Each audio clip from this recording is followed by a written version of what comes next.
कहते हैं इस होटल के कमरे नंबर 307 में हर हनीमून जोड़ा ठहरता तो है, लेकिन वापस कोई नहीं जाता।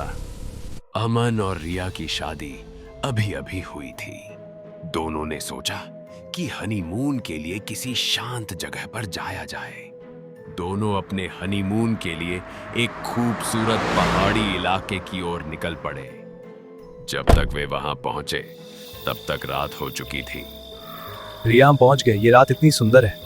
हाँ अमन, लेकिन ये फॉग और हवाएं मुझे थोड़ा डरा रही है। डरने की कोई बात नहीं, मैं हूं ना। चलो अंदर चलते हैं। ठीक है। वो शहर के एक पुराने होटल में ठहर गए। होटल बहुत सुंदर था, लेकिन थोड़ा पुराना भी। जब वो रिसेप्शन पर पहुंचे तो मैनेजर ने उन्हें एक कमरे की चाबी दी, कमरा नंबर 307। लेकिन जैसे ही रिया ने होटल के गलियारे में कदम रखा, उसे अचानक एक अजीब सा एहसास हुआ, जैसे कोई उसे देख रहा हो। रिया ने पीछे मुड़कर देखा, लेकिन वहां कोई नहीं था। दोनों कमरे में चले गए। कमरा बहुत सुंदर था, बड़ी खिड़की और बाहर पहाड़ों का नजारा। लेकिन उस कमरे में एक चीज अजीब थी। दीवार पर एक पुरानी शादी की फोटो, जिसमें एक दूल्हा दुल्हन खड़े थे, लेकिन दुल्हन का चेहरा थोड़ा धुंधला था। ये फोटो यहाँ क्यों लगी है? शायद किसी पुराने गेस्ट की होगी। होटल वाले ऐसी तस्वीरें सजावट के लिए लगा देते हैं। रात को दोनों सो गए, लेकिन आधी रात में रिया की नींद खुल गई। कमरे में अजीब सी ठंडी हवा चल रही थी। रिया उठकर खिड़की बंद करने गई, लेकिन तभी उसे पीछे से एक धीमी आवाज सुनाई दी।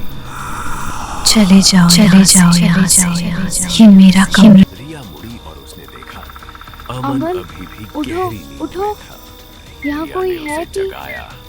मुझे कुछ सुनाई दिया। तुम सपना देख रही थी। देखो, यहाँ कोई नहीं है। लेकिन वो आवाज। अमन ने कमरे में शांत हो चारों जाओ। तरफ देखा, सब ठीक है। लेकिन वहां कोई नहीं था। दोनों फिर से सो गए, लेकिन सुबह रिया ने देखा कि दीवार पर लगी वही शादी की फोटो बदल चुकी थी। अब उस फोटो में दुल्हन का चेहरा साफ दिखाई दे रहा था। रिया के हाथ कांपने लगे, क्योंकि वो चेहरा रिया जैसा ही था। उसी समय कमरे के दरवाजे के बाहर किसी के कदमों की आवाज आई, और दरवाजे के नीचे से एक पुरानी चिट्ठी सरक कर अंदर आई। अमन ने चिट्ठी खोली।